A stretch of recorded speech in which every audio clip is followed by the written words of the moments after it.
आदिशक्ती तुळजाभवानी, उभे हिंदुस्थानचा आराध्य दैवत छत्रपती शिवाजी महाराज आणि छत्रपती शिवाजी महाराजांनी या महाराष्ट्राच्या मातीतल्या माणसाला जगावं कसं हे शिकवल्यानंतर याच मातीतल्या माणसाला शेवटच्या श्वासापर्यंत स्वाभिमानानं लढावं कसं हे शिकवणारे छत्रपती संभाजी महाराज यांच्या पवित्र स्मृतींना अभिवादन करतो। आज बारामतीचा इतिहास घडवू पाहणारे या सभेसाठी मंचावर उपस्थित असणाऱ्या आमच्या लोकसभेतल्या नेत्या महासंसदरत्न खासदार सुप्रियाताई सुळे, संसदेतले आमचे सहकारी धैर्यशील भैया मोहिते पाटील आणि संपूर्ण व्यासपीठ आणि आता बारामतीचा नवा दादा युगेंद्र दादा पवार बारामती विधानसभेचे। मी महाराष्ट्रभर फिरताना मला सगळ्यांनी सांगितलं, डॉक्टर मतदानाची तारीख नोव्हेंबर 20, निकाल लागणार नोव्हेंबर 23 आणि घरी पाठवायचे शिंदे, अजितदादा आणि फडणवीस। हे मी नाही, अख्खा महाराष्ट्र म्हणतोय। म्हणजे इथं जो बॅनर लागलाय लोकसभेला जर आदरणीय शरदचंद्रजी पवार साहेबांची लाट असेल तर विधानसभेला सुनामी आली, सुनामी। आणि महाराष्ट्राने ठरवलंय, परवा माननीय अर्धे उपमुख्यमंत्री तिकडे आमच्याकडे येऊन शिरूर लोकसभा मतदारसंघामध्ये येऊन बोलून गेले आणि तवाच सांगितलं, ऐसा नहीं चलेगा, जवाब मिलेगा और करारा जवाब मिलेगा। माननीय दादांनी सांगितलं, अमोल कोल्हेंनी पक्ष बदलले, कदाचित बहुतेक एजन्सी चुकली। एजन्सीनी सांगितलं मनसे, शिवसेना, भाजप, राष्ट्रवादी। मनसे भाजपत आपण कधीच नव्हतो, पण त्यानंतर माननीय दादा म्हणाले की अमोल कोल्हेंनी पक्ष बदलला, यामध्ये योगदान त्यांचं मोठं होतं। पण माननीय दादा माझ्यासारखा फार लहान कार्यकर्ता हो, आमचे काका सुद्धा जर एवढे मोठे असते आणि काकांनी आम्हाला वारंवार मंत्रिपदाची संधी दिली असती तर आमचं चित्र वेगळं असतं। पण अमोल कोल्हेंनी पक्ष बदलला, अमोल कोल्हेंनी पक्ष चोरला नाही, अमोल कोल्हेंनी चिन्ह चोरलं नाही। म्हणजे काल परवापर्यंत जे उल्लेख करत असताना तुम्ही माझा करत होता, ज्यांनी छत्रपती संभाजी महाराजांचा खरा इतिहास लोकांसमोर आणला। आणि कदाचित एजन्सीच्या प्रभावामुळे तुम्हाला विसर पडला असेल की जेव्हा आपण महाराष्ट्राच्या विधानसभेमध्ये छत्रपती संभाजी महाराजांना स्वराज्य रक्षकच म्हटला होतात, तेव्हा ज्यांच्या मांडीला मांडी लावून आपण आज सत्तेत बसला आहात, हे भारतीय जनता पक्षावाल्यांनी आपल्या विरोधात आपल्या प्रतिमेला जोडे मारो आंदोलन सुरू केलं होतं। हे जोडे मारो आंदोलन सुरू केलेलं असताना छातीचा कोट करून तुमची बाजू मांडणारा हा अमोल कोल्हे होता। पण आता तोच अमोल कोल्हे तुमच्यासाठी कलाकार राहिला नाही, तो नकलाकार झालाय।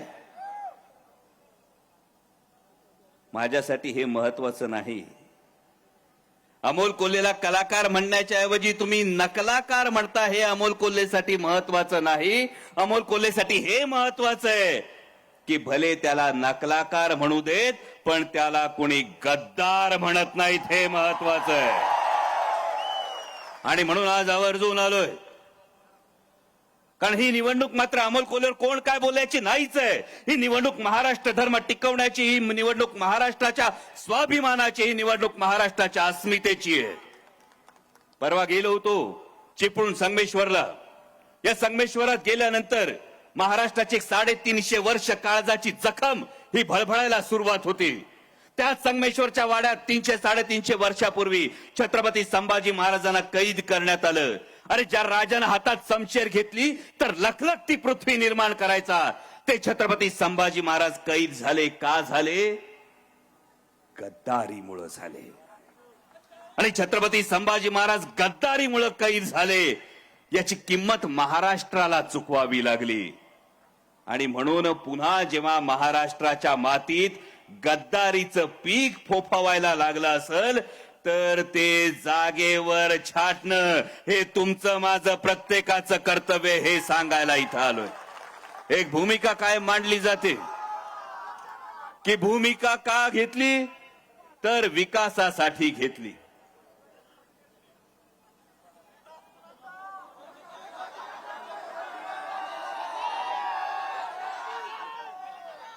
आता मला काल सल्ला दिला होता, बाबा चष्मा तपासून बघ. मान्य दादा, चष्मा महत्वाचा नसतो, नजर महत्वाची असते. आणि महाराष्ट्र तुम्हाला कोणत्या नजरेनं पाहतो याचं आत्मपरीक्षण करणं महत्वाचं असतं. तुम्ही सांगितलं जाकिटाचा रंग गुलाबी नाही जांभळा आहे. तुमच्या मुलाखतीत ऐकलं होतं जांभूळ खाल्ल्यानंतर आतल्या बीचा जो रंग असतो तसं ते जाकीट आहे. पण आमच्या आई आजींनी सांगितलंय, लहानपणी जांभूळ खायला गेलो, मला वाटलं होतं बी सकट खायचं असतं. जांभूळ खाऊन झाल्यानंतर आईने हाणला धपाटा, म्हणली बी थू कधी. जर जांभूळ खाल्ल्यानंतर बी खायची नसती, ती टाकून द्यायची असती, तर त्या बीचा जो रंग असतो तो तरी कशाला आपलासा म्हणायचा. हे सगळ्यात महत्वाचं आहे. असो, ज्यांनी जी काही भूमिका घेतली, भूमिका घेतल्यानंतर सांगितलं विकासासाठी ही भूमिका घ्यावी लागली. पण या महाराष्ट्राचा नागरिक म्हणून मी महाराष्ट्राच्या उपमुख्यमंत्र्यांना हा प्रश्न विचारू इच्छितो की कुठला विकास? म्हणजे सोयाबीनचा भाव 3200 रुपये होतो हा विकास? कांद्याला भाव चढायला लागले की निर्यात बंदी केली जाते हा विकास? कपाशीच्या शेतकऱ्यावर काय वेळ येते हा विकास? महाराष्ट्रातले 8 शेतकरी दररोज आत्महत्या करतात. 200 शेतकऱ्यांच्या दारात रोज तिरडी ठेवावी लागते. 200 शेतकऱ्यांची लेकरं दर महिन्याला अनाथ होतात. याला विकास म्हणायचं का? वेदांता फॉक्सकॉन गेला, टाटा एअरबस गेला, बल्क ड्रग पार्क गेला, मराठी तरुणांच्या भाग्यातला रोजगार गेला. हातातोंडचा रोजगार गेल्यानंतर त्या उदास झालेल्या तरुणाईच्या चेहऱ्याकडे बघून आम्ही विकास समजायचं का? 2 महिन्यामध्ये 2000 माता भगिनी बेपत्ता होतात. जर महिन्याला 1000 माता भगिनी बेपत्ता होतात तर दादा याला विकास समजायचं का? की फक्त मलिदा गँगचं भलं करण्याला विकास मानायचं? हा महत्वाचा प्रश्न आहे. अजून फार काळ खरं तर आणि अजून जुन्नरची सभा लय बोलायला बाकी आहे.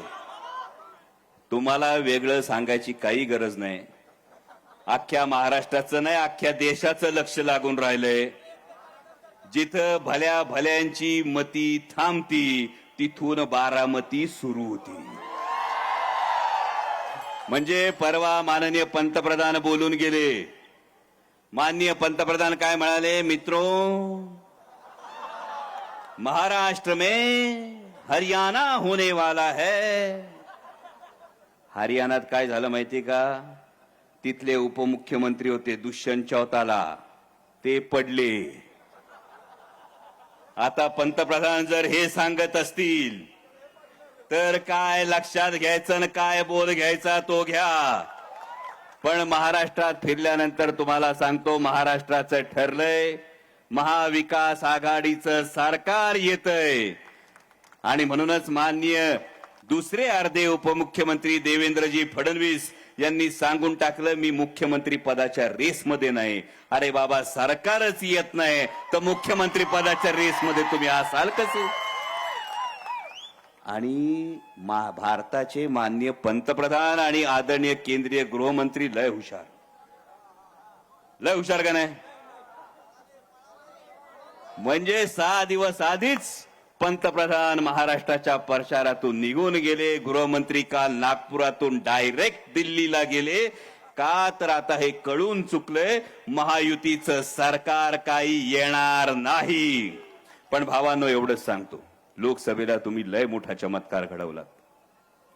लोकसभेला हा एवढा मोठा चमत्कार तुम्ही घडवत असताना आता विधानसभेला आणखी 2 दिवस बाकी आहेत. आतापर्यंत तुम्ही जे पाहिलं नव्हतं ते चित्र तुम्ही पाहिलंय. म्हणजे लक्ष्मीपूजन दिवाळीला होऊन गेलंय. आता मलिदा गँगच्या भल्यासाठी मलिदा गँगला बी जीवाचं रान करावं लागेल. पण हे होत असताना लक्षात ठेवा, 20 तारखेला मतदानाला जेव्हा बाहेर पडाल, 20 तारखेला जेव्हा तुम्ही मतदानाला बाहेर पडाल तेव्हा लक्षात ठेवा, त्या बापाला आठवा.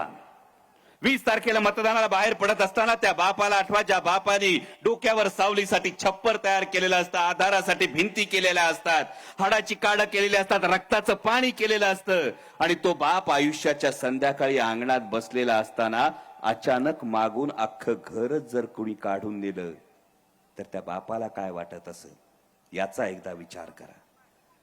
आणि ज्या बापानं या महाराष्ट्रासाठी, या महाराष्ट्राच्या भल्यासाठी, या महाराष्ट्रातल्या शेतकऱ्यासाठी, इथल्या तरुणासाठी, इथल्या माता भगिनीसाठी आयुष्याची 55-60 वर्ष दिली, त्या पवार साहेबांचं राजकीय अस्तित्व पुसण्याचा प्रयत्न झाला.